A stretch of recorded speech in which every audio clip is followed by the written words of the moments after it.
funcionarios de otras EFES comparten con los estudiantes su forma de ver la auditoría y cómo organizan los servicios de control. Asimismo, también contamos con el coaching de control, donde nuestros gerentes explican a los estudiantes cuál es el impacto de nuestros principales programas que la Contraloría viene impulsando en estos últimos tiempos y que además son reconocidos a nivel internacional y que han merecido un reconocimiento a través de premios de excelencia por el Banco Interamericano de Desarrollo. Y en ese sentido, el estudiante también tiene la oportunidad de identificar la evaluación, el impacto y cuál es el valor público que generan cada uno de estos programas que nuestra organización viene promoviendo. Y finalmente tenemos la semana de control como una innovación dentro del aprendizaje que es exclusivo para los estudiantes de la maestría, donde invitamos a profesionales de reconocida trayectoria, no solo nacional, sino también internacional, donde existen conversatorios, existe el café de control, existe además las charlas magistrales. Es una semana muy intensa donde el aprendizaje no solo es visual, sino sobre todo auditivo, porque hay mucha interacción entre los expositores y los propios estudiantes, ¿no? En ese contexto, esta maestría les ofrece estas estrategias de aprendizaje que estamos convencidos contribuirá a fortalecer sus competencias y sobre todo especializarse en control gubernamental, ¿no? Y no podemos dejar de mencionar que para esta oportunidad, al ser una maestría bajo la modalidad virtual, tenemos que contar una metodología, ¿no? Y nuestra metodología está clara. Entendemos que la educación virtual tiene que ser muy dinámica, tiene que ser divertida y para eso nuestros profesores tienen la obligación y en eso el equipo de diseño instruccional ha trabajado muchísimo de utilizar por lo menos una estrategia tecnológica educativa en el desarrollo de sus sesiones de clase, con muchísima participación, con muchísima reflexión y sobre todo que tienen que ser precisos y enfocados. Esta metodología de alguna manera contribuirá a que el aprendizaje virtual cumpla sus propósitos y que los estudiantes puedan, en esencia, compartir esas experiencias y ese aprendizaje que en el transcurso de las sesiones van adquiriendo, ¿no? Simplemente señalar, para ya iniciar con esta conferencia, ya se están sumando más participantes, nos alegra muchísimo que haya muchísimo interés por el tema. Mencionar que para poder postular solo se necesita contar con 6 años de experiencia general, se cuenta desde el momento de haber concluido los estudios, y 4 años de experiencia vinculadas en control gubernamental o gestión pública o en su defecto en auditoría. Todos los detalles del proceso de postulación están en nuestra página web. Quedan cordialmente invitados a la única maestría organizada por una entidad de fiscalización superior reconocida por la SUNEDU y por lo tanto tenemos esa gran posibilidad de formar a los especialistas en el control gubernamental. Les quiero agradecer sinceramente por su tiempo desde la Escuela Nacional de Control, como siempre, pese a las distancias y a las circunstancias que estamos viviendo, siempre este espacio de alguna manera nos permite estar muy conectados y también, ¿no?, pedirles a cada uno de ustedes que se sigan cuidando, que vivimos una situación muy complicada, estamos seguros que vamos a salir adelante y esperemos pronto volver a encontrarnos en nuestras aulas, en nuestro auditorio y nuestra infraestructura que tiene la escuela preparado para los funcionarios y servidores públicos. Muchísimas gracias. Agradecemos al señor Víctor Lizárraga Guerra, subdirector de posgrado de la Escuela Nacional de Control. Antes de dar inicio, les informaremos la dinámica de participación.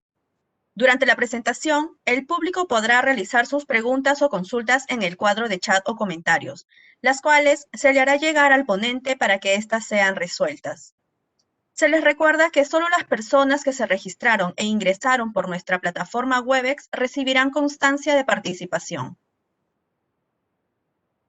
A continuación, palabras de bienvenida a cargo del señor Marco Antonio Núñez del Prado, subdirector administrativo de la Escuela Nacional de Control. Gracias, Gina. Señoras y señores, tengan ustedes muy buenas noches. Para la Escuela Nacional de Control de la Contraloría General de la República del Perú, nos es grato darles la bienvenida a la conferencia magistral Mejoramiento del Desempeño Ambiental del País, que estará a cargo del señor Mariano Castro Sánchez Moreno, viceministro de Gestión Ambiental en el Ministerio del Ambiente. La presente actividad tiene por finalidad presentar información actualizada sobre la gestión institucional del Viceministerio del Ambiente, el mismo que, como sabemos,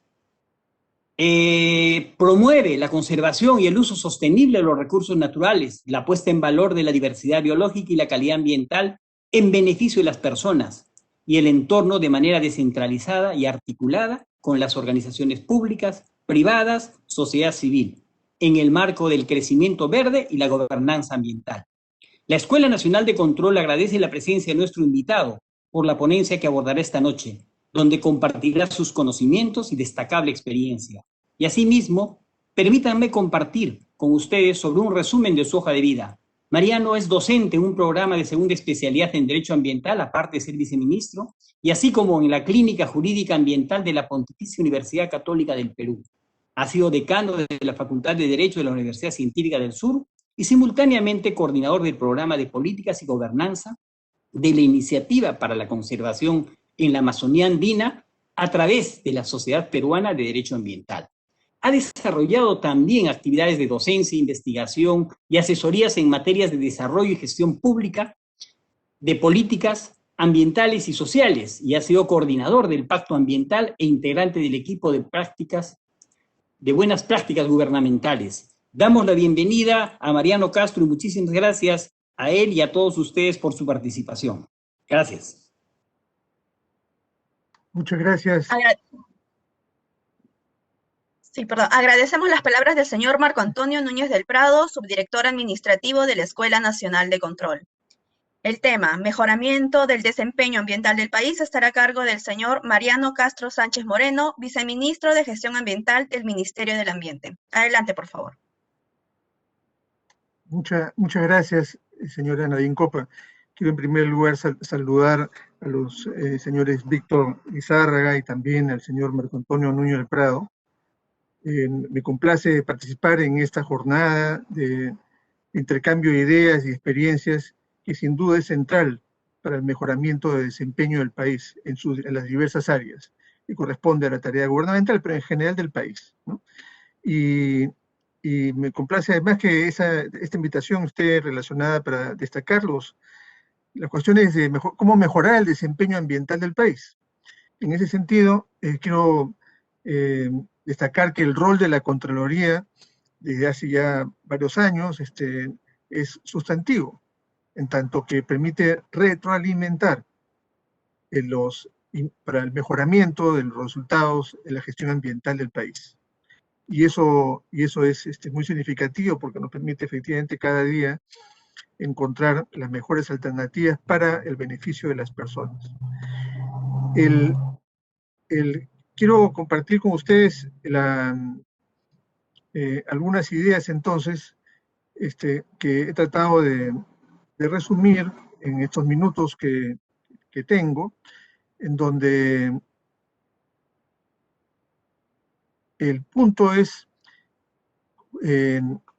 tiene que ver con dos grandes preguntas que quiero con ustedes tratar de responder, ¿no? En primer lugar, ¿cuáles son las prioridades ambientales del país, ¿no? Y en segundo lugar, en función de esas prioridades, ¿cómo es que la estamos atendiendo?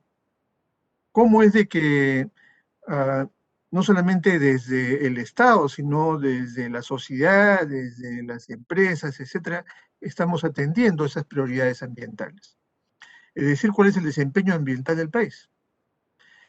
En primer lugar, yo creo que debemos destacar que la dramática situación por la cual nos encontramos nos hace pensar aún más sobre estas prioridades, más aún cuando, por ejemplo, destacados representantes de organismos internacionales señalan como, por ejemplo, María Neira, directora de Salud Pública y Medio Ambiente de la OMS, hace muy poco destaca lo siguiente, dice que la pandemia del coronavirus es una prueba más de la peligrosa relación entre los virus y las presiones del ser humano al medio ambiente. Y agrega que el 70% de los últimos brotes epidémicos han comenzado con la deforestación. Esta crisis, que nos tiene efectivamente tremendamente limitados, además con muertes, con problemas de diversa naturaleza, tienen que ver con una agresión a la naturaleza, tienen que ver con una mala relación con la naturaleza, y en particular con la deforestación, la pérdida de hábitats naturales, ¿no? Se trata de una enfermedad zoonótica, ¿no? Que requiere, para atenderla, sin duda la vacuna, ¿no? Sin duda mejorar todo el sistema de salud, pero hay que pensar en paralelo y de forma muy estructural para atacar las causas, y eso tiene que ver con la deforestación. Entonces, si hay una prioridad hoy día clarísima en salud y en ambiente, es la deforestación. Además, también en un evento reciente del World Economic Forum se destacó por parte de líderes empresariales que se enfrentan a un punto crítico de inflexión, ¿no? En donde los desafíos sociales y ambientales que ya estaban claros en los últimos años, se han acelerado en el 2020, el año pasado. Y aquí aparece claramente el tema de escasez de recursos, la brecha digital, la desigualdad y el cambio climático, ¿no? Esto, recuerdan estos líderes empresariales, estaban ya reflejados en este texto corto de Garrett Hardin, que se llamó La tragedia de los bienes comunes, ¿no? Y que claramente aquí pues tienen una característica multidimensional, ¿no? Y no es que haya un solo responsable, requiere el trabajo cooperativo de todos, ¿no? Y por lo tanto, aquí señalan, esta es una tarea no solamente de los gobiernos, de los estados, sino de las empresas que deben emprender cambios sistémicos, señalan los mismos líderes empresariales, ¿no? Y una visión de largo plazo que motive, subrayo, un cambio de comportamiento. Y también recientemente, un informe que regularmente publica WWF, señaló claramente que, y asumido por el Foro Económico Mundial también, que el crecimiento, ¿no? El rendimiento macroeconómico de los países editores está limitándose por la presión cada vez mayor sobre tierras agrícolas, degradación del suelo, estrés hídrico y eventos climáticos extremos. Esta situación, entonces, no es un asunto aislado, marginal, que tiene que ver con indicadores estrictamente ambientales, sino que estos bienes y servicios ecosistémicos afectan el desempeño de la industria, el sector financiero, y en consecuencia adquieren pues una prioridad, que es la primera pregunta que estaba planteando. ¿Cuál es la prioridad? ¿No? ¿Cuáles son las prioridades? Entonces, a nivel global es clarísimo que hay una tendencia muy precisa de priorización de lo ambiental. Las necesidades ambientales, entonces, esto no es solamente una situación de hoy, ¿no? Es ya muy clara en los últimos años, ¿no? En donde no puede entenderse estas necesidades ambientales como una secuencia, es decir, primero están los temas sociales, ¿no? Y después otras prioridades, ¿no? No hay, pues finalmente hay que subrayar de que las cuestiones ambientales, las necesidades ambientales son necesidades sociales, ¿no? Es decir, la sociedad tiene necesidad de tener un ambiente de calidad, la sociedad tiene necesidades de acceder a recursos, la sociedad tiene necesidad de aprovecharlos, ¿no? Sosteniblemente, no solamente la generación actual, sino las generaciones futuras. Entonces, son necesidades sociales, son demandas sociales, no solamente necesidades. Entonces, aquella visión en donde se decía que primero hay que crecer y tener chimeneas, ¿no? Y después limpiar, claramente es una visión obsoleta. Porque además de ser obsoleta, esta visión lo que conduce es a reducir el abanico de las políticas públicas. Es decir, la gestión ambiental relegada, esperando a un despegue económico. En realidad, esta visión lo que hace no hace más que abonar excusas para la inacción. Por lo tanto, hoy día es muy claro que la lucha contra la pobreza, así como también por el desarrollo, siempre requieren de lo ambiental. Lo ambiental no es algo neutral o marginal. Y las necesidades ambientales han venido siendo clasificadas por cada uno de los países, pero también hubo un esfuerzo en el 2001 por parte de Naciones Unidas de caracterizar las necesidades ambientales, y esto a su vez estaba también reflejado no solamente en las políticas y acciones de cada país, sino también en los presupuestos, es decir, el gasto fiscal ambiental. Esta clasificación permite entonces hacer una comparación entre el desempeño ambiental de los países. ¿Y cuáles son estos tipos de necesidades ambientales? Protección del aire y clima, gestión de aguas residuales, gestión de residuos, protección de los suelos y aguas subterráneas, reducción del ruido y vibraciones, protección de la biodiversidad del paisaje, protección contra las radiaciones, todo el área de investigación, innovación y desarrollo, y otras actividades diversas de protección del ambiente. Por cierto, esto se refleja de manera específica, considerando la realidad de cada país y de cada territorio dentro de cada país, pero digamos, este es el abanico amplio. Y en el caso peruano, en por lo menos 2 análisis de costos sociales de degradación ambiental, es decir, aquellos costos que la sociedad, las familias y el Estado deben asumir por malas prácticas ambientales del país en su conjunto, llegó a tener cerca del 4% del PBI. Esto se actualizó en el 2012, arrojando cifras similares. Es decir, aquí aparece una prioridad, es decir, un adecuado desempeño ambiental debe contribuir a reducir pobreza, debe contribuir a que, por ejemplo, los costos sociales vinculados a salud se reduzcan, causados por contaminación del aire, por contaminación del agua, por deforestación, por inadecuado manejo de residuos, por presencia de sustancias químicas, residuos químicos, etc., y residuos sólidos en general. Todas esas cuestiones, por la mala práctica, hacen que las familias tengan que asumir costos, pérdidas de horas de trabajo, costos en atención en salud. Al Estado mismo se incrementa en cerca del 25% los costos. El 25% de las enfermedades están causadas por contaminación ambiental. Y esto incrementa el presupuesto del sector salud. Esto agrava además en situaciones hoy día como más vulnerables, todos aquellos que tienen problemas respiratorios, etcétera, causados por una contaminación del aire, son más vulnerables al COVID, ¿no? Entonces, esto refleja claramente una prioridad, y ahí hay una serie de cuestiones que vamos a desarrollar. El otro elemento está vinculado con un buen desempeño ambiental, tiene que ver con la mejora de la competitividad. Tenemos la Política Nacional de Infraestructura para la Competitividad, el plan de competitividad en general, que igualmente requiere una adecuada inversión, y hay una serie de componentes ambientales que son fundamentales para asegurar la sostenibilidad ambiental de esos proyectos de inversión, pero en general no solamente los grandes proyectos, sino cualquier actividad económica. Entonces, la regulación ambiental es hoy día una condición de operación. Es una condición de operación para el desarrollo sostenible. Se necesita entonces no solamente contar con la política, sino que se aplique efectiva y oportunamente, y que permita a su vez armonizarse con el crecimiento económico y la equidad social.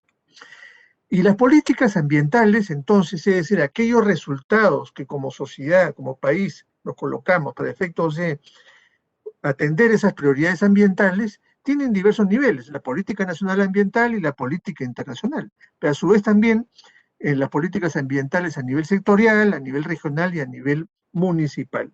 Cada una de ellas efectivamente debe responder al marco general de la política, pero a su vez a las prioridades específicas de cada territorio o de cada sector.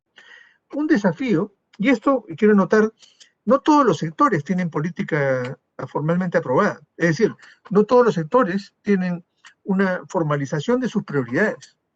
En el caso de ambiente, eso se ha venido desarrollando como práctica desde el Consejo Nacional del Ambiente, cuando impulsábamos las agendas ambientales nacionales y las políticas ambientales específicas, ¿no? En cambio climático, en biodiversidad, y esto luego efectivamente se formaliza con el Decreto Supremo del 2009, que aprueba la política nacional ambiental, pero si uno pregunta las otras políticas cómo están aprobadas, pues no las encuentra en su mayoría.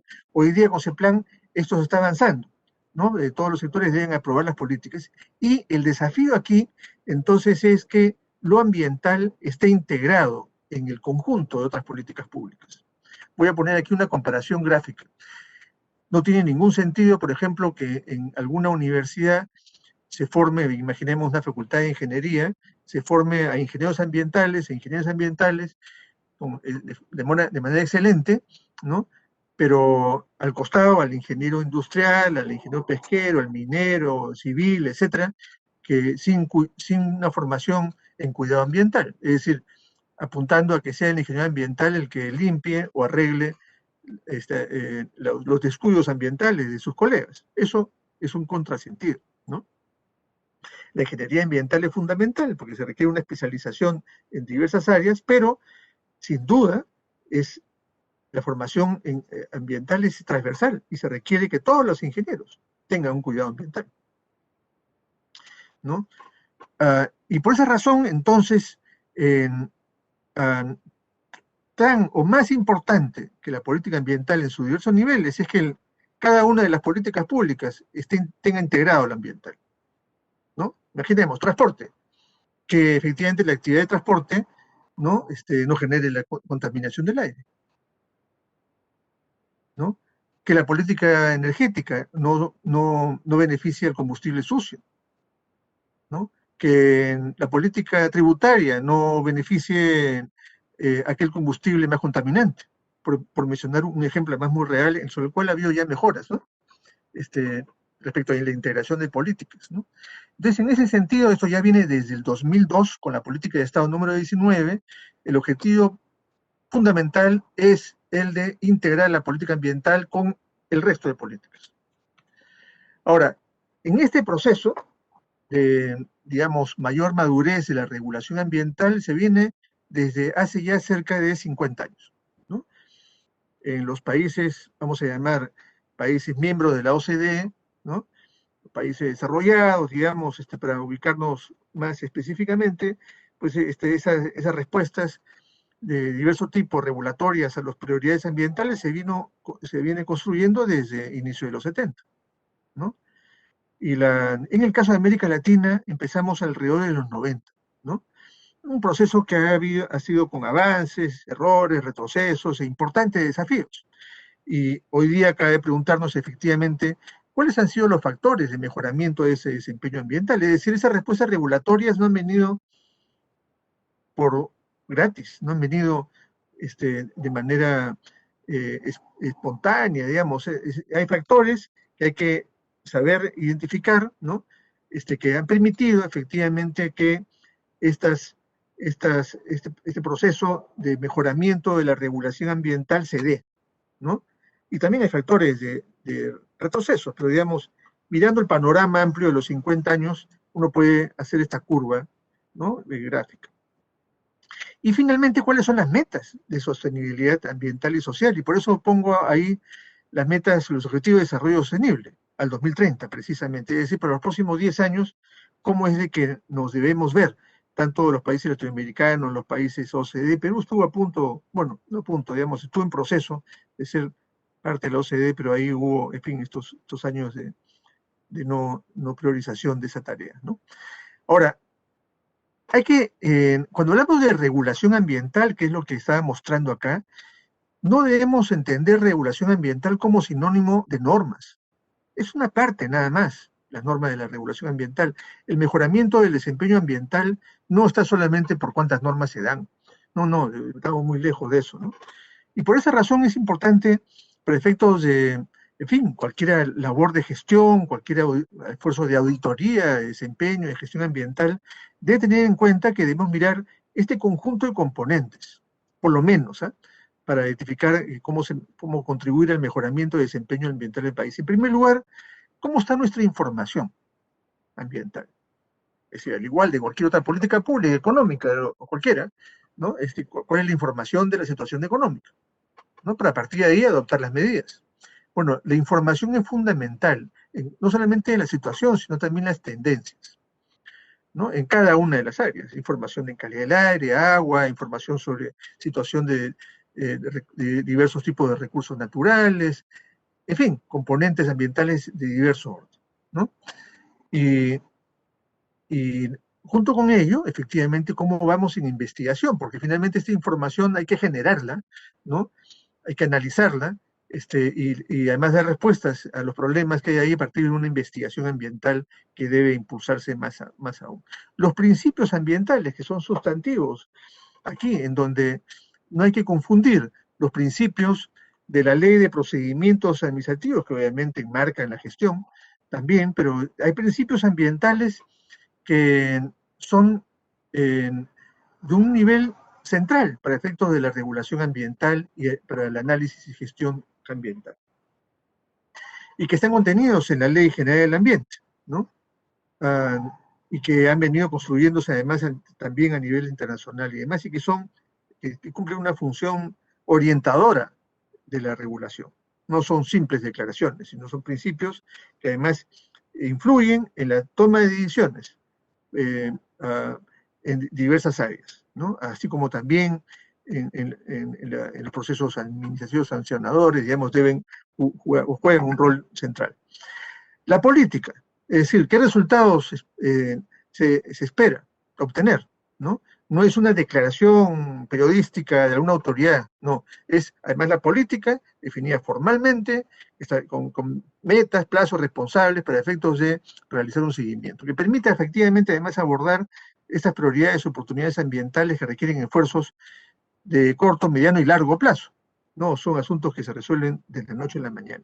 Y la normativa, acá recién aparece la normativa, que tiene que ver que efectivamente debemos establecer derechos, obligaciones, procedimientos, responsabilidades y hacerlos exigibles a través de normas jurídicas, pero también normas técnicas, dicho sea de paso, ¿no? Los instrumentos de planificación, que son realmente importantes, por ejemplo, política ambiental, y pongo aquí como referente la política minera. ¿Qué contenido ambiental tiene la política minera? Así como cualquier otra política. Los planes de desarrollo territoriales, etc. Instrumentos de gestión ambiental, ¿qué es lo que más se habla? ¿No? Las evaluaciones de impacto ambiental, los programas de consejo y manejo ambiental, los estándares de calidad ambiental, los ordenamiento territorial, zonificación ecológica y económica, límite y máximo permisivo, en fin, la gama de instrumentos de gestión ambiental que están en el artículo 16 y 17 de la Ley General del Ambiente. ¿Cómo es que estamos organizados para gestionar ambientalmente? Tanto en el Estado como en el sector privado y en la sociedad. Hoy día no hay entidad pública que no tenga una unidad ambiental. No hay empresa que no tenga una unidad propia o ajena en materia ambiental. Relevante, me refiero. Y además, por cierto, los mecanismos de participación resultan estos fundamentales, ¿no? Para efectos de asegurar que la toma de decisiones recoja las inquietudes y compromisos y acciones, además de todos, para obtener los resultados. Lo mismo que en cualquier área pero, de la política pública, pero en la ambiental es fundamental la participación de todos, cada uno en el nivel que le corresponde. Luego el tema de la fiscalización, control y sanción, como una de las debilidades de la gestión ambiental en nuestra región ha sido, bueno, se avanzó con políticas, normativas, etcétera, pero en control no, en fiscalización, ¿no? Y eso recién en el caso peruano se empieza a consolidar con la creación del organismo de evaluación y fiscalización ambiental. Antes había ya, por cierto, mecanismos de fiscalización, pero con la OEFA y el Sistema Nacional de Evaluación y Fiscalización Ambiental, esto cambia de tendencia, sin duda, ¿no? Y la idea, efectivamente, es, con este control, ¿no?, asegurar el cumplimiento de la ley y de las obligaciones ambientales establecidas en los diversos instrumentos de gestión ambiental, y con ello asegurar efectivamente que no se cause daño y contribuir al mejor desempeño ambiental de aquellos que tienen que cumplir, de todos, cumplir con la normativa. Las mejores prácticas ambientales y sociales, ¿no? Efectivamente, las empresas y las personas podemos y debemos cumplir más allá de lo que la ley exige. En eso consiste las mejores prácticas, porque hay que dar respuestas concretas a los problemas que tenemos y oportunidades que tenemos. E incentivos para ello, ¿sí? ¿Por qué no? Y eso además está regulado también en la Ley General del Ambiente, incentivos para impulsar las mejores prácticas. Presupuesto. público, inversión privada. Todo esto es, claro, es decir, podemos tener una excelente política, excelentes instrumentos, pero ¿cómo resolver, por ejemplo, las carencias en las brechas de bienes y servicios en materia de calidad del aire, de calidad del agua, de gestión de residuos domiciliarios y residuos de otro orden biocontaminados, por ejemplo, sin recursos? Solamente en residuos, para mencionar una cifra, estimados son 5.000 millones de soles. Solamente en materia de temas de agua y saneamiento, no menos de 50.000 millones de soles. Eso requiere presupuesto, inversión público-privada. Y finalmente, todos los elementos de ética, educación, cultura y justicia ambiental, que son efectivamente claves para efectos de el cambio de prácticas. Lo que estamos hablando aquí entonces es cómo mejorar el desempeño ambiental a través de una regulación ambiental efectiva que contribuya al cambio, que contribuya al mejoramiento de prácticas, que contribuya a reducir los costos sociales, que contribuya a mejorar la competitividad. Esos son los propósitos. Y a lo largo de estos años entonces ha habido varios factores que es conveniente identificar que han contribuido al mejoramiento de la regulación ambiental. Uno son los costos sociales, es decir, la mayor conciencia de que una pésima práctica no es tolerable porque causa afectación, causa agravamiento de pobreza, incrementa la tasa de mortalidad, la tasa de morbilidad, así de concreto, ¿no? Así como también la competitividad, y lo hemos señalado. Otro factor importante es la sociedad más informada de esta situación y en consecuencia hay presión de la opinión pública para una atención efectiva. La necesidad de disminuir riesgos ambientales para la obtención de créditos, sea nacionales o internacionales, ¿no?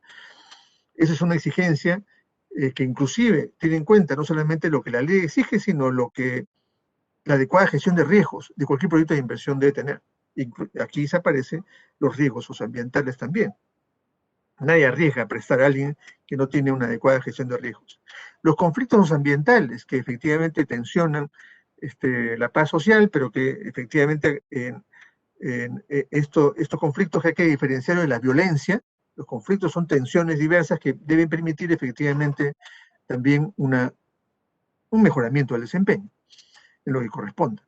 Las personas con formación y compromisos en mejores prácticas, es decir, ya en los últimos 40 años tenemos un capital humano que debe seguir formándose para efectos de construir esa regulación y aplicarla adecuadamente. Y esas personas, sin duda, son actores de un impulso ambiental. La oportunidad en bionegocios, el crecimiento verde. Aquí hay que tener en cuenta de que efectivamente hay un campo que es hoy día mucho más evidente, ¿no? En donde hay demandas de productos y procesos bajo una gestión responsable, gestión ambiental responsable, y también oportunidades de productos que además nuestra biodiversidad nos lo ofrece con fuerza, ¿no? Para efectos de posicionarnos a nivel mundial en gestión de bionegocios, además vinculándose con comunidades nativas campesinas. Mejora de reputación del país o de la empresa, ¿no? Cada vez más aparece esto como una credencial de marca, una credencial corporativa de país, ¿no? Y finalmente el otro elemento importante ha sido el Estado de Derecho y la democracia, que finalmente tiene como componente el Estado de Derecho ambiental como un factor importante, ¿no? Es decir, la regulación ambiental y un Estado de Derecho que exige y asegura el cumplimiento de la ley. Entonces necesitamos gestión ambiental, ¿no es cierto? Porque hay temas, necesitamos regulación, ¿no? Normativa en este caso, porque hay problemas que no pueden ser resueltas solamente a partir del intercambio entre las personas y los mercados. Los mercados y las comunidades sin duda cumplen un rol fundamental en este proceso, pero hay externalidades, problemas de bienes públicos y problemas de relación colectiva de información que exigen en consecuencia un desarrollo normativo e institucional. Por esa razón es de que, por ejemplo, ya a nivel inclusive de la Corte Interamericana de Derechos Humanos y también en sentencias del Tribunal Constitucional, se ha establecido que el Estado tiene obligaciones frente a posibles daños ambientales. Hay una opinión consultiva del año 2017 que señala, entre otras cosas interesantes que recomiendo revisar, 4 tipos de obligaciones. Una es la de prevención, regular, supervisar y fiscalizar requerir y aprobar estudio de impacto ambiental, establecer planes de contingencia y mitigar los daños. La de precaución, hay casos donde no hay certidumbre científica y es necesario efectivamente aplicar el principio de precaución para evitar daños, ¿no? Cooperación entre las personas, ¿no? Los grupos sociales, e inclusive también los estados, para atender los problemas, prioridades ambientales. Y lo de carácter instrumental o de procedimiento, que tienen que ver con el Estado está obligado a facilitar el acceso a la información ambiental, el acceso a la participación y el acceso a la justicia ambiental. Estas obligaciones son las básicas y que efectivamente parten además en la misma opinión consultiva que he mencionado, que se emitió en febrero del 2018, pero tiene que ver con la opinión consultiva solicitada en el 2017 por Colombia, dicho sea de paso, señaló claramente la relación entre la protección del ambiente y la realización de otros derechos humanos. ¿Por qué? Porque la degradación ambiental y los efectos adversos del cambio climático afectan el goce efectivo de los derechos humanos. Hay una vinculación entre el derecho a una vida digna con la protección del territorio ancestral y los recursos naturales. En consecuencia, los estados deben adoptar medidas positivas encaminadas a asegurar a los miembros de los pueblos, en general, el acceso a una vida digna, ¿no? Que comprendan su dimensión individual y su dimensión colectiva. Adicionalmente, señala esta opinión, que es muy importante, que este derecho a un ambiente sano tiene connotaciones tanto individuales como colectivas. En su dimensión colectiva, alude no solamente entonces a las generaciones presentes, sino también a futuras. Y en la dimensión individual se señala esta opinión consultiva que dice que la vulneración del derecho al ambiente puede tener repercusiones directas o indirectas sobre las personas debido a su conexidad con otros derechos, tales como el derecho a la salud, la integridad personal o la vida, entre otros. Es decir, en esta opinión, en otra parte, que no estoy citando en ese instante, pero la destaco, se dice, el derecho al ambiente no es un derecho menor a los otros derechos humanos, están en el mismo nivel, ¿no? Y que deben ser ponderados en consecuencia, con ese nivel de prioridad, como un derecho fundamental para la existencia de la humanidad. Ese es el nivel que tienen los derechos ambientales. Este no es un asunto nuevo, debo agregar, está en diversas declaraciones de Naciones Unidas, está también en pronunciamientos, resoluciones de nuestro Tribunal Constitucional, pero este pronunciamiento de la Corte Interamericana es relevante por el nivel que tiene. Y, en consecuencia, recordar que ya en nuestra Ley General del Ambiente, el año 2005, precisa entonces que hay un rol del Estado en materia ambiental, ¿no?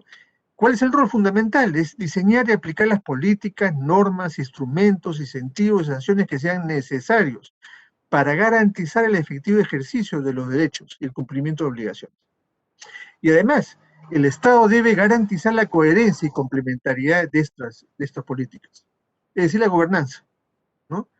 Entre otros elementos.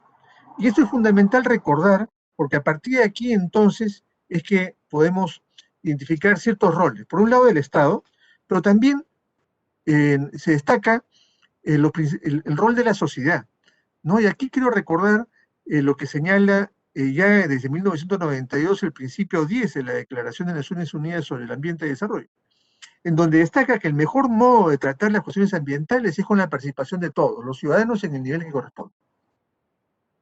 Esto es fundamental porque hace notar de que para resolver los problemas ambientales no basta la intervención del gobierno, no basta la intervención de las empresas, no basta la participación de los ciudadanos, es de todos.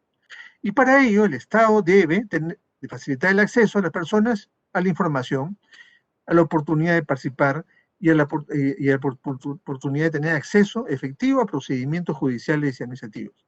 Esto, quiero anotar, tiene que ver con, además, el desarrollo que se ha logrado con el Acuerdo de Escazú, que ya entró en vigor, y que lamentablemente el Congreso no ratificó en una decisión que a mi juicio muy equivocada, pero sin embargo ya 11 países de América Latina, el último fue México, lo ratificó, con lo cual empieza a entrar en vigor en, creo que, mes y medio, ¿no? Espero que el Perú retome la vía, porque además nos encontramos perfectamente preparados para ser parte del Acuerdo de Escazú. Y es fundamental como ya me he señalado, son obligaciones del Estado básicas, ¿no?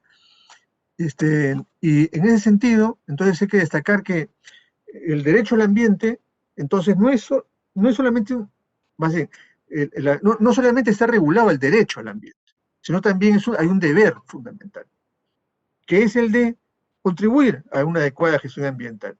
Pero está entendido el derecho al ambiente como un derecho irrenunciable. No se puede negociar el ambiente a cambio de una compensación económica, por ejemplo, no, es irrenunciable, porque además es un derecho colectivo, no es que una persona negocia y dice yo, bueno, lo que sea, me compenso, no, porque además eso que está de por medio tiene no solamente a un colectivo, a un grupo de personas que puede estar expuesta a ese mismo problema, sino también las generaciones futuras, por eso es irrenunciable, ¿no? Y hay un deber entonces de contribuir. Ahora, hay que tener en cuenta de que la relación entre la sociedad, las personas y el ambiente y la naturaleza, no es una relación pues estática, ¿no? Es dinámica, porque además las personas, la población, requerimos del ambiente, requerimos de los recursos. ¿Por qué? Porque ahí realizamos actividades de transformación y que se realiza a través de sectores, ¿no? Como los denominamos, ¿no? En agricultura, pesquería, industria, minería, hidrocarburos, ganadería, etc. Y eso además también genera residuos. Este proceso, a veces nos olvidamos cuando hablamos del tema, y es importante efectivamente tenerlo en cuenta porque a través de este proceso, que además debe hacerse cuidadoso porque no es que los recursos sean infinitos, ¿no? Con la tecnología y la innovación, efectivamente podemos responder en mejor medida a las necesidades que tiene la creciente población. Pero obviamente hay un asunto, el planeta tiene sus límites, ¿no? Entonces, por lo tanto, los procesos debemos integrarlo, así como buscamos integrar lo ambiental en las políticas, debemos integrar lo ambiental en los procesos de transformación. Porque claramente la población, los grupos sociales, etcétera, o los proyectos de inversión responden a objetivos y necesidades de acción. Buscan una actividad de transformación, ¿no? Pero hay que tener en cuenta entonces que esa actividad de transformación se va a realizar sobre un ambiente con unas características X, y eso va a generar una modificación del ambiente, que va a derivar en un producto o productos, va a generar residuos, materiales de reuso o deterioro. Todo ello, efectivamente, es importante. En cada una de las etapas de este proceso debemos integrar lo ambiental. Y para eso hay instrumentos, enfoques, etcétera, ¿no?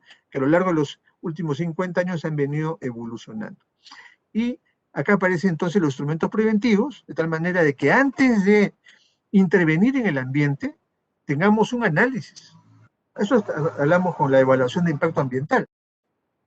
Es un análisis que contribuye a diseñar de la mejor manera el proyecto de inversión o la actividad o la obra, ¿no?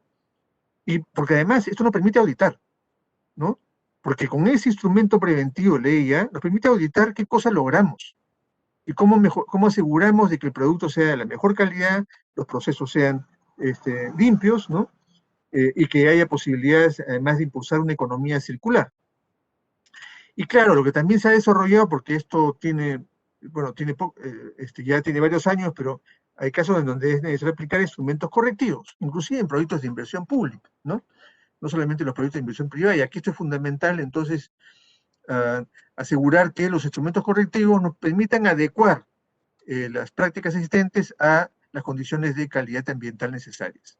Entonces, debemos integrar la cuestión ambiental en todo el proceso, desde la identificación del problema, la identificación de los criterios de decisión, cómo ponderamos los criterios de decisión, cómo desarrollamos las alternativas, cómo se evalúan las alternativas, cómo se selecciona la mejor alternativa que aproveche de mejor manera los recursos, de manera más óptima, más eficiente los materiales, que genere que no genere daños, ¿no? Que tenga un impacto ambiental positivo, y cómo ejecutar esa alternativa. Y finalmente hay que evaluar la eficacia de esa decisión para retroalimentar efectivamente posteriores en la misma acción u otro tipo de acciones similares. Y para ello entonces debemos aplicar la jerarquía de mitigación ambiental, que está regulada, ¿no? Y que esto es fundamental para realizar las auditorías, ¿no es cierto? ¿Por qué? Porque lo que debemos asegurar es de que se ha tomado la mejor decisión para evitar el daño. evitar impactos negativos, ¿no? O prevenirlos. Los que no se puedan evitar, ¿no? Pues hay que reducirlos. ¿Qué tipo de medidas se ejecutan para efectos de mitigar o corregir? Los que no se puedan reducir, se aplican las medidas de rehabilitación, de recuperación de uno o varios elementos de los sistemas, que es lo que se conoce como la restauración. Los que finalmente no puedan rehabilitarse o restaurarse, pues hay que aplicar medidas de compensación. No compensar lo ambiental con otros, no, es una compensación de ambiente por ambiente, ¿no? Para mantener la biodiversidad y la funcionalidad de los ecosistemas perdidos o afectados. Y otras acciones adicionales pueden también aplicarse. Esta jerarquía de mitigación es fundamental. Está esto normado, además, dicho sea de paso, ¿no? No solamente es un enfoque teórico, ¿no? Sino que es esencial para asegurar el mejoramiento de desempeño ambiental. Y esto, repito, es auditable. Además, hay que tener en cuenta de que estas opciones de aplicación de la jerarquía de mitigación ambiental no es solamente exigible al titular que posea algún estudio de impacto ambiental o algún otro instrumento ambiental. Es responsabilidad general, porque el artículo 74 de la Ley General del Ambiente precisa, que voy a leer con ustedes, todo titular de operaciones es responsable por las emisiones, efluentes, descargas y demás impactos negativos que se generen sobre el ambiente, la salud y los recursos naturales, como consecuencia de sus actividades. Esta responsabilidad incluye los riesgos y daños ambientales que se generen por acción u omisión. Aquí no está diciendo que solamente uno es responsable del cumplimiento de las medidas contenidas en el estudio de impacto ambiental, sí, por cierto, eso sin duda. Pero además, aquellos que no lo tienen y aquellos que lo tienen, el titular es responsable de todo, ¿no? De todos los riesgos y daños, vuelvo a leer, que se generen por acción o omisión. Es muy importante tener en cuenta como enfoque para, justamente este es un factor que determina, o que debe determinar, el mejoramiento del desempeño ambiental. Ahora, la pregunta es, ¿no? ¿Cómo nos ha ido y cómo construir un escenario deseable, ¿no? Es decir, digamos, desde la Ley General de Ambiente en 1990, ¿no? Desde el Código de Medio Ambiente y Recursos Naturales desde 1990, aparece una serie de más específicas obligaciones y políticas, etcétera, aunque antes también ha habido, por cierto, no es que recién aparecen en el 1990, regulaciones sobre recursos naturales vienen desde mucho tiempo antes, ¿no? Y ciertos cuidados ambientales también, ¿no? Pero la pregunta es, ¿cómo nos ha ido? ¿Cuáles son las tendencias que están dándose en el mundo? ¿Cuáles son las estrategias y políticas necesarias en ese marco? ¿Y qué mecanismos hay para garantizar derechos ambientales y desarrollo sostenible? Porque lo que queremos como país es, sin duda, construir conjuntamente un escenario deseable. Probablemente en algunos temas sea suficiente mantener la tendencia, porque no causa impactos negativos, etc. Pero sin duda lo que queremos evitar son escenarios no deseados, ¿no? Que justamente incrementen pobreza o afecten competitividad, etc., ¿no? Y en ese sentido, entonces, la pregunta es suficiente lo que se ha venido haciendo? ¿Qué hacer al respecto? ¿No? Y aquí quiero destacar de que la gestión ambiental peruana, y no solamente la del Estado, no solamente la del Ministerio del Ambiente, sino también en general la del país, ha sido objeto de una evaluación de desempeño ambiental, realizada por la Organización de Cooperación y Desarrollo Económicos, la OCDE, y con la CEPAL además, ¿no? En América Latina solamente hay 5 países en los cuales se ha realizado la evaluación de desempeño ambiental. México ya 3 veces, Chile justamente 2, Colombia, Brasil y Perú 1, cada uno, ¿no? Y el propósito de estas evaluaciones es determinar cuánto se ha realizado y cuánto se puede hacer en cada país. No es que se contraste o se imponga una política del OCDE en cada país, no, nada más lejano que eso. La metodología es muy clara, ¿no? Es ayudar a los países a mejorar su desempeño ambiental, ¿no?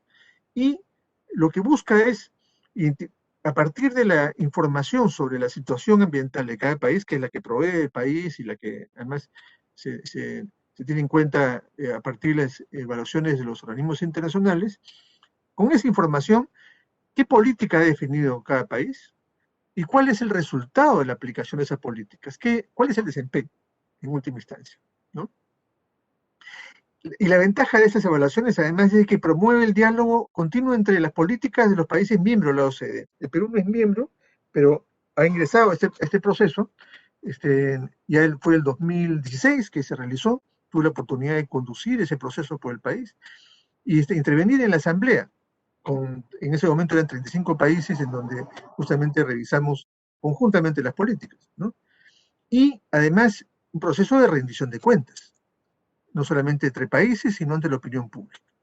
Y aquí hay, para quienes quieran familiarizarse con eso, les recomiendo, por ejemplo, este informe que se hizo de 10 años, hasta el 2014 en realidad. Esto ya tiene un tiempo, pero es absolutamente vigente para ver un proceso largo. No solamente es un informe del estado del ambiente que cubre por lo menos 2 o 3 años, ¿no? Es decir, más de 10 años, que está ahí en los sitios web que he puesto abajo, y también en la evaluación de desempeño ambiental que hizo la OCDE, que ahí menciono, y que efectivamente ahí recoge las principales recomendaciones, hallazgos y recomendaciones para contribuir al mejoramiento del desempeño ambiental, y un plan de acción que fue aprobado en el año 2017 por el Consejo de Ministros, que busca implementar estas recomendaciones. Y que son 96 conclusiones y 66 recomendaciones, y que agrupan áreas como el tema de cómo se formulan e implementan políticas, la relación entre economía y ambiente, entre sociedad y ambiente, cómo está el tema de la cooperación internacional y compromisos internacionales, el tema de calidad del aire, gestión de residuos, sustancias químicas, agua, biodiversidad, y además se priorizaron en este informe 4 sectores, digamos, sector agropecuario y silvicultura, sector pesca y recursos hidrobiológicos, y el sector minero. En cada evaluación de los países se seleccionan algunos sectores. Y uno puede mirar en los informes de otros países para efectivamente identificar cómo es que van avanzando cada uno de ellos en otros países. Y nos sirve de referencia. Y a partir de ahí, entonces, y esto es muy importante, tenemos planes de acción para el primer año, para 3 años y para 5 años, es decir, el 2022, por lo menos, ¿no? Y esto es fundamental para efectos de, efectivamente, identificar acciones que deben ser cumplidos por diversos sectores. Eso no solamente involucra al MINAM, obviamente, sino a diversas instancias de niveles de gobierno y también a sectores de la sociedad y de las empresas. El otro elemento importante que quiero compartir con ustedes es el tema del proceso de la nueva política, que está basada en este proceso también de la evaluación de desempeño ambiental y que busca efectivamente, sin duda, responder a estas prioridades. Y hay un proceso que además está normado por el Centro de Planeamiento Estratégico dentro del Sistema Nacional de Planeamiento, y que está enmarcado en los Objetivos de Desarrollo Sostenible, en las prioridades efectivamente definidas por el sector ambiente, pero que involucran al conjunto del país en términos de procesos de mejoramiento. Y estamos en una oportunidad relevante porque ya han pasado 10 años de la política y está normado que debe ser, en consecuencia, generarse una nueva política frente a los nuevos desafíos y oportunidades, y esto está en marcha. Estamos en una situación en donde ya el sector ambiente quizás es uno de los que más ha avanzado, ya se tiene definidos el diagnóstico, se tiene definidos los objetivos prioritarios, indicadores de alineamiento. Estamos ya con el entregable 3 listo, y lo vamos a abrir además un proceso de consulta pública, de tal manera que podamos llegar a una propuesta ya de política nacional ambiental involucrando no solamente los sectores y diversos niveles de gobierno, sino también a la sociedad para efectos de comprometerla en el diseño y aplicación de la política nacional ambiental, ¿no? Este proceso que probablemente podemos compartir en la próxima o en la subsiguiente semana. Entonces, busca ser participativo y descentralizado. y además no solamente con entidades gubernamentales, sino también con la ciudadanía en general, ¿no? Entonces, quiero terminar con un par de reflexiones y que, entonces, ante la pregunta de cómo, si es suficiente y qué debemos hacer, debemos tener en cuenta de que estos procesos de mejoramiento de desempeño ambiental tienen su base en una regulación que algunos dicen que es muy compleja, es enmarañada, que genera trámites, etcétera, cuando en realidad debemos tener en cuenta de que no debe permitirse que la discusión sobre la regulación ambiental sea una discusión de trámites o plazos, sí, silencio administrativo, silencio positivo, cosas como esa, que por cierto hay que asegurar la eficiencia, hay que desterrar una sobreregulación y costos innecesarios, eso es absolutamente lejano a los propósitos de la política ambiental. Pero para tener los mejores proyectos de inversión, para tener los mejores escenarios de desarrollo, necesitamos la mejor política ambiental. Y para ello, debemos tener en cuenta de que la normativa, la regulación ambiental en este caso, la normativa ambiental, en primer lugar, ha venido desarrollándose a partir de la regulación sobre el uso y conservación de los recursos naturales. Cada tipo de recurso, a lo largo de los años, ha venido siendo regulado porque requiere efectivamente asegurar, por lo menos, por ejemplo, un stock racional. O queremos repetir la situación de sobreexplotación, por ejemplo, de pesca que hubo en la década de los 70, o la sobreexplotación del recurso de agua, o la sobreexplotación de recursos forestales. Debemos conservar el recurso natural, debemos regular su uso, y además también regular a los usuarios, y en consecuencia cada tipo de recurso tiene su regulación que hay que analizar y cuidar, y establecer además las sinergias en el conjunto, porque los proyectos de inversión y las actividades humanas pues están involucradas con varios recursos, no solamente con uno. Luego el segundo grupo de regulaciones está vinculado con la calidad ambiental y el control de aplicación. Y así, en este caso igual, estamos hablando de la calidad ambiental del aire, el agua, el ruido, las radiaciones no ionizantes, del suelo, ¿no? Etcétera.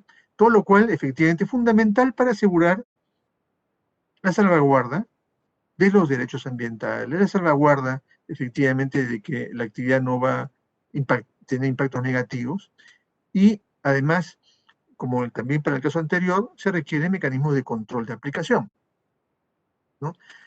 La confianza es buena, ¿no? Pero el control es mejor.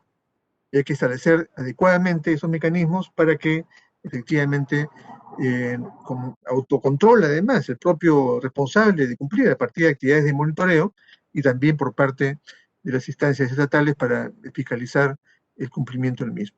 Luego, los mecanismos de incentivos, propiedad y mercado, que son también fundamentales, ¿no? Para efectos de asegurar el cambio de prácticas, ¿no? Hoy día claramente, ¿no es cierto?, los consumidores, ¿no?, demandan mejores productos que no sean dañinos al ambiente y que los procesos para los que se generen igualmente hayan respetado el cuidado ambiental. Y cada vez con más fuerza también aparece un enfoque que no necesariamente es normativo como el tercero que he mencionado, aunque puede haber incentivos definidos normativamente, por cierto, que es el enfoque de economía circular, en donde lo que se busca efectivamente es entender de que la lógica esa de que hay un origen en el aprovechamiento de recursos y hay una tumba de los mismos, ¿no? Como si estos se quedaran ahí ya finalmente sin capacidad de uso. Sí, ese enfoque se cambia entendiendo de que se trata de materiales y que pueden perfectamente, en consecuencia, los llamados residuos, los materiales, reutilizarse y están entendidos como un recurso a su vez, ¿no?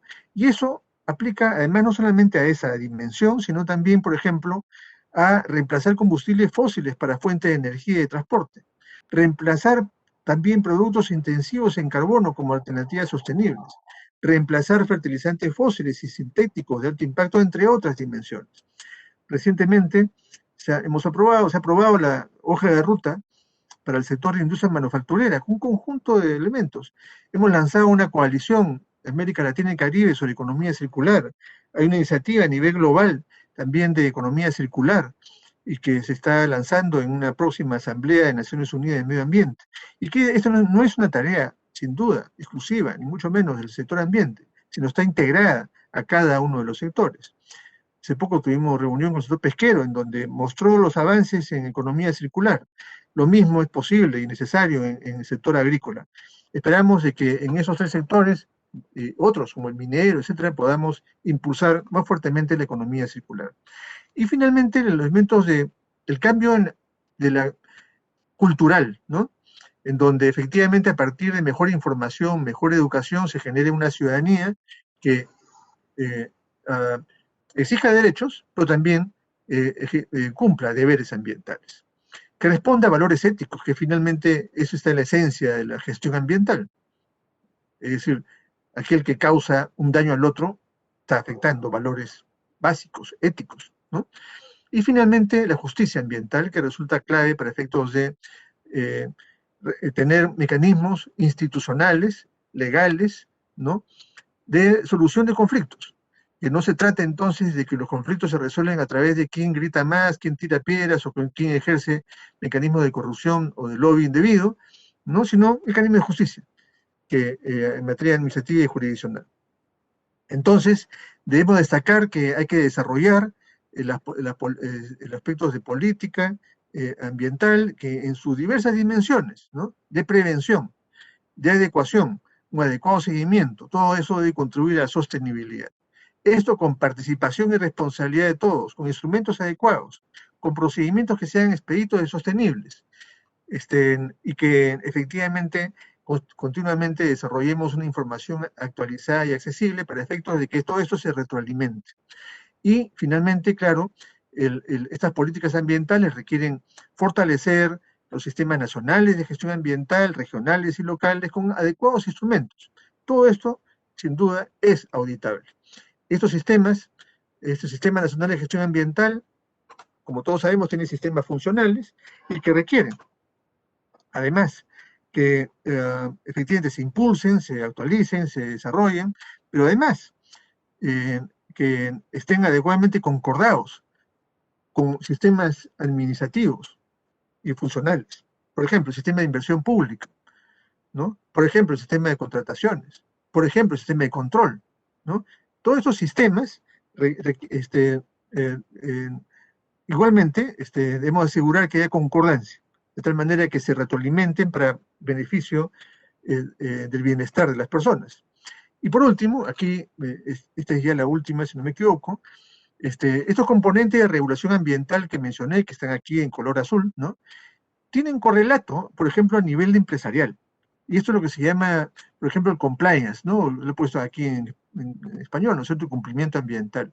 El compliance, aquí hay un mecanismo, ¿no es cierto?, que ha surgido a partir de los problemas de corrupción, ¿no?, en donde se exige, se establece a las empresas identificadas con actos corruptos a que adopten mecanismos de compliance, el sistema de cumplimiento, ¿no?, para efectos de que se asegure que la empresa se reforma para que no repita situaciones de corrupción. En materia ambiental ocurre y puede ocurrir lo mismo. Se necesita entonces que las empresas desarrollen sistemas de cumplimiento. Hay diversos mecanismos para ello. Pero compliance ambiental, por ejemplo, exige que las empresas conozcan su entorno socioambiental, conozcan la regulación y legislación ambiental, que tengan una política ambiental, que se organicen para ejecutarla, que la apliquen, obviamente, que monitoreen su ejecución, que esto permita prevenir sanciones e incidentes, ¿no?, y además reportar públicamente resultados. Esto a cargo de oficiales de cumplimiento, de instancias que permitan efectivamente asegurar que la empresa o la organización haya seguridad de que esté cumpliendo su política ambiental y la legislación ambiental en general. Entonces, esto, para terminar, esto exige una participación activa de todos, ¿no? Y para ello, subrayo, experiencias como las que ahora estamos haciendo de formativas, ¿no?, son indispensables, porque es con las personas formadas y comprometidas que podremos construir una mejor regulación ambiental y aplicarla adecuadamente. Ese es un proceso dinámico en el que el país no puede detenerse, sino más bien constantemente realizar esfuerzos. Por eso agradezco la oportunidad de la Escuela Nacional de Control, por esta oportunidad, en este diálogo que espero que podamos continuar ahora, ¿no? Con algunas preguntas, quizás, no sé, la dinámica a continuación, pero y que en este esfuerzo de formación de capacidad la Escuela Nacional de Control resulta sustantiva para el mejoramiento del desempeño ambiental del país. Muchas gracias, Marco Antonio. Agradecemos al viceministro Mariano Castro por esta conferencia y por su interesante participación. A continuación, pasaremos a las preguntas del público.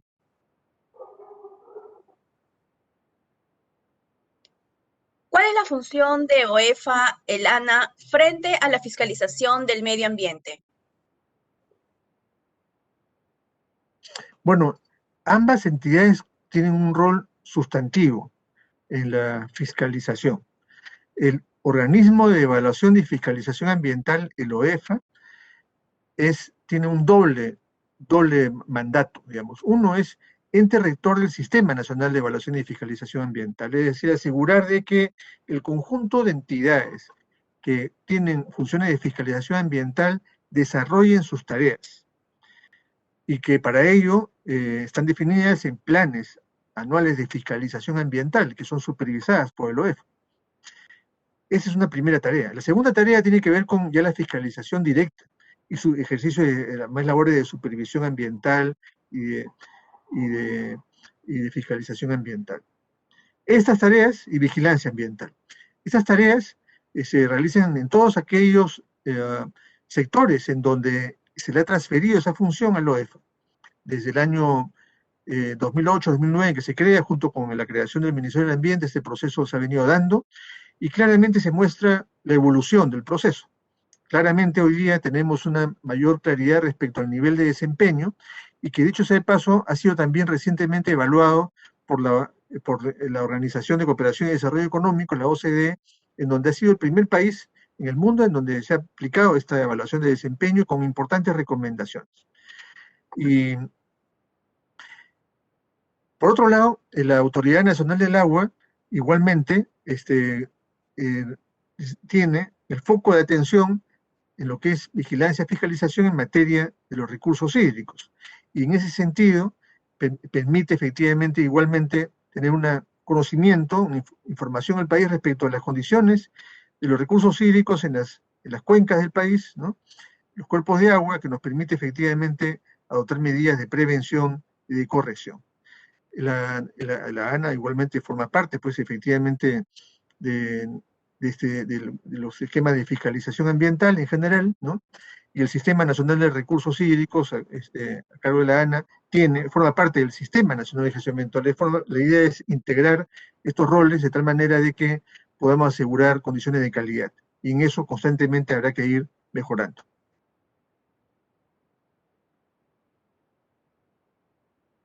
¿Qué estrategia tendría que utilizar el Perú para que se disminuya la contaminación del agua por los residuos de la minería? ¿Cree usted que se está aplicando correctamente el Plan Nacional Ambiental en el Perú? Bueno, la minería es una actividad efectivamente importante que se desarrolla prácticamente en todo el territorio nacional, ¿no? Hay minería aluvial, ¿no? Minería filoniana, hay gran minería, mediana minería, pequeña minería, minería artesanal y también minería ilegal. Entonces cada una, y algunas de estas actividades mineras, ¿no? Se han realizado antes del inicio de la regulación ambiental, ¿no? Antes de 1990 y antes del primer reglamento de protección ambiental del año 93, ¿no? Si no me equivoco. Y esas actividades mineras han tenido que adecuarse a esta nueva regulación, ¿no? Y hay otras que han venido con ese nuevo marco regulatorio, ¿no? Entonces uno podría decir también, otra categorización es, hay una antigua minería y una nueva minería, ¿no? Y hay un proceso efectivamente en función al tamaño y envergadura de estos procesos, hay tecnologías diversas que han venido efectivamente dando mejor respuesta a las prioridades ambientales. Entonces, Y bueno, junto con ello, además hay aquellos pasivos ambientales en donde no hay un titular identificable hoy día, y que entonces el Estado, es decir, todos nosotros tenemos que invertir para efectos de resolver los pasivos ambientales, los sitios contaminados, y ahí hay una serie de problemas, efectivamente, son miles de pasivos ambientales que tiene el país, ¿no? En donde hay un titular, bueno, tiene que adecuarse, obviamente. Entonces, en cada una de estas dimensiones, los problemas vinculados con contaminación de recursos hídricos tienen que precisarse, ¿no? No es generalizable para todos, ¿no es cierto? Por ejemplo, solamente en el tema de minería ilegal uno podría decir todas las afectaciones a los cuerpos hídricos en los ríos amazónicos, ¿no? Contaminación por mercurio, entre otros factores que afectan los cuerpos de agua, ¿no? Y que una minería ilegal o una minería sin instrumentos de gestión ambiental o incumpliendo esos instrumentos de gestión ambiental, sin duda, afectan sensiblemente los recursos hídricos.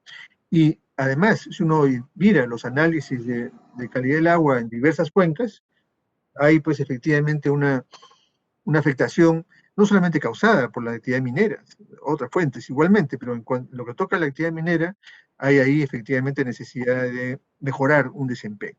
Y por ese punto, recuerdo el tema que he hecho, la diferenciación dependiendo del tipo de actividad minera que he mencionado. Pero junto con ello, también hay que destacar que en los últimos años hay un proceso de mejores prácticas socioambientales mineras vinculadas a recursos hídricos, ¿no? Esto además forma parte de un proceso en el cual está el proceso llamado RIMAE, que es la visión minera del año 2030, en donde aparece como uno de sus propósitos el de identificar, sistematizar y difundir las mejores prácticas ambientales mineras en recursos hídricos y en otros componentes. Es un proceso que está en marcha, que espero que pronto podamos efectivamente conocer los resultados. Ha habido además estudios ya o análisis realizados por diversos proyectos. Tuve la oportunidad de participar en uno sobre ese tema, en donde publicamos mejores prácticas socioambientales vinculado a recursos hídricos, otro vinculado a biodiversidad, y que fue difundido y discutido y dialogado con empresas mineras, hidrocarburos, etcétera, ¿no? Así que bueno, hay efectivamente un campo creo, de un mejor entorno ambiental, pero sin duda los desafíos en esta materia son todavía significativos y afectan la calidad de vida, y no solamente afectan la calidad de vida, sino también afectan la reputación del sector. Estos pasivos ambientales que hay en el Hualgayoc, en fin, en diversas zonas, ¿no? En Pasco, etcétera, en Ancash, etcétera, requieren ser enfrentados con mucha más claridad, ¿no? En el presupuesto de este año, en el anterior, el Ministerio de Minas ha asignado recursos para la gestión de estos pasivos.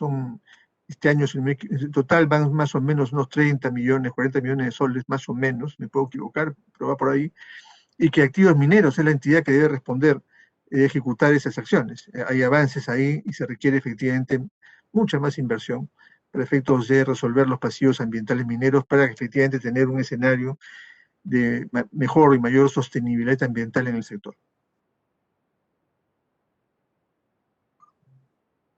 ¿Qué acciones concretas debería realizar el Ministerio del Ambiente con el fin de erradicar la minería ilegal y la tala indiscriminada en las regiones de la selva, situación que se ha acrecentado más en esta pandemia ante la falta de control? Bueno, es claro, los datos así lo muestran, que la actividad de la minería ilegal no se ha detenido con la pandemia. Los datos, por ejemplo, de exportación de oro vinculados solo a Madre de Dios, del Banco Central de Reserva, indican que Madre de Dios ha exportado 700% más en 2020 respecto al 2019. Claro, esto no es solo atribuible a la minería ilegal, pero claramente ahí hay una situación en donde además hay cierta contradicción entre lo que es volumen de exportación y el volumen de producción registrado. En consecuencia, el margen sería ilegal, ¿no? Y además, si bien se ha logrado significativas reducciones de afectación a los ecosistemas forestales, a los recursos hídricos, a la calidad de vida de la población y al desarrollo de otras actividades productivas en Madre de Dios a partir de la intervención que se hizo con la llamada Operación Mercurio, ¿no? En una zona absolutamente ilegal, conocida como La Pampa, en donde con presencia de las Fuerzas Armadas y policiales y también una presencia multisectorial, ¿no? Para efecto de generar acciones de, por ejemplo, de restauración, ¿no? Con el servicio de áreas protegidas. Por ejemplo, ahora ya se ha logrado más de 250 hectáreas de restauración de las zonas justamente afectadas por la minería ilegal en la zona de La Pampa, pero también intervención de otros sectores para generar alternativa de desarrollo, es de que, si bien eso se ha logrado, y eso es importante consolidar, eso es un objetivo uno, ¿no? Que el actual gobierno tiene claridad respecto a que esto debe mantenerse, también hay que atender zonas en donde se ha detectado que hay actividad minera ilegal, ¿no? Y por ilegal estamos entendiendo entonces actividades realizadas en zonas prohibidas, por ejemplo, áreas protegidas, por ejemplo, en zonas de cuerpo de agua, ¿no? O que se realiza con instrumentos y maquinaria ilegal, ¿no? Todo eso efectivamente está detectado y que ahí se requiere entonces reforzar la presencia de interdicción, pero junto con la interdicción, ¿no? Que continúa la acción, además en ese sentido, se ha ampliado el estado de emergencia, por ejemplo, y recientemente, y junto con ello se requiere efectivamente actualizar y relanzar el plan de desarrollo en la zona de Madre de Dios, pero igualmente en la zona de la Cordillera Norte, ¿no? Perdón, en la frontera norte, en la cordillera, con la frontera con Ecuador, ¿no? Donde hay también un frente de expansión de minería ilegal, en Loreto, en Anay, ¿no? Igualmente, ¿no? Muy cerca de Iquitos, está afectando la cuenca de Anay, que es donde se abastece de agua la ciudad de Iquitos, con minería ilegal. Si bien se ha reducido, hay una importante cantidad de dragas que están ahí operando ilegalmente, ¿no? Entonces ahí la acción de control es indispensable, pero obviamente no basta la acción de control, se necesita igualmente asegurar y mejorar la ejecución de las medidas de formalización minera, que la minería se realice en forma responsable, ¿no?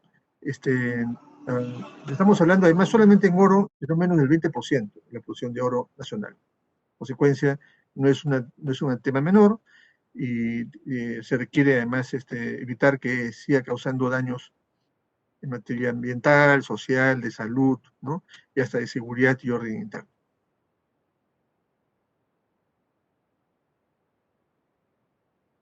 ¿Cuál es la diferencia entre el procedimiento administrativo sancionador de la OEFA y el de la Contraloría? Bueno, el OEFA, el Organismo de Evaluación y Fiscalización Ambiental, inicia un procedimiento administrativo sancionador una vez que haya identificado a partir de la supervisión pues incumplimientos de la legislación o de los instrumentos de gestión ambiental.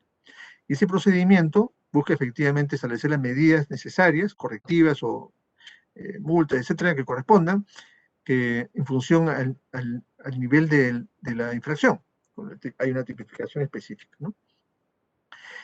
Entonces, eso es el procedimiento administrativo sancionador que desarrolla el OEFA o cualquier entidad de fiscalización ambiental que tiene esa facultad, ¿no? Que está a nivel sectorial y o regional y o municipal, para lo que le corresponda, ¿no? Y, o sea, no solamente es el OEFA que ejecuta un procedimiento administrativo sancionador en materia ambiental.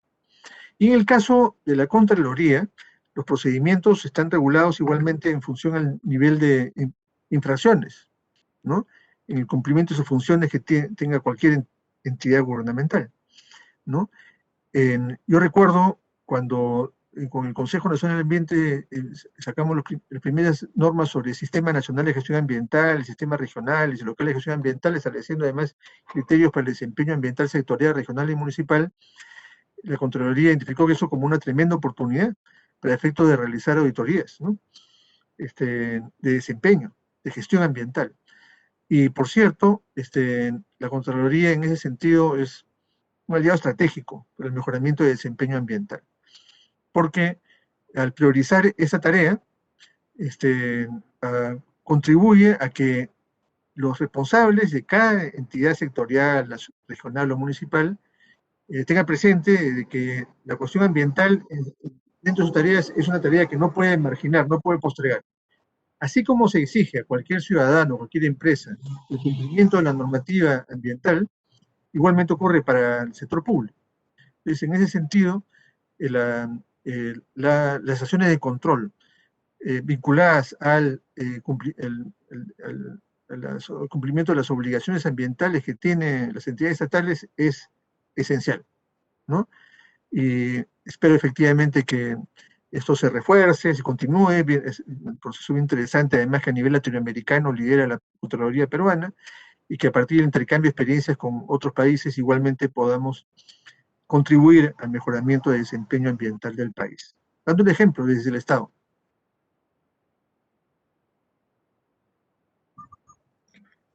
Finalmente, queremos agradecer la participación del viceministro Mariano Castro y felicitarlo por la dedicación y el tiempo ofrecido por el beneficio de los funcionarios y servidores públicos, así como de la ciudadanía en general. Muchas gracias.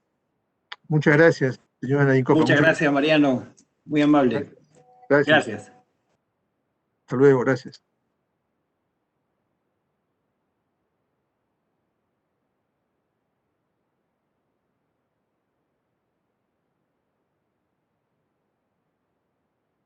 Las constancias de participación electrónica serán enviadas a los correos electrónicos registrados. Agradeceremos revisar las condiciones de participación. Asimismo, los invitamos a seguir a la Escuela Nacional de Control y a la Contraloría General de la República a través de sus redes sociales y portal web.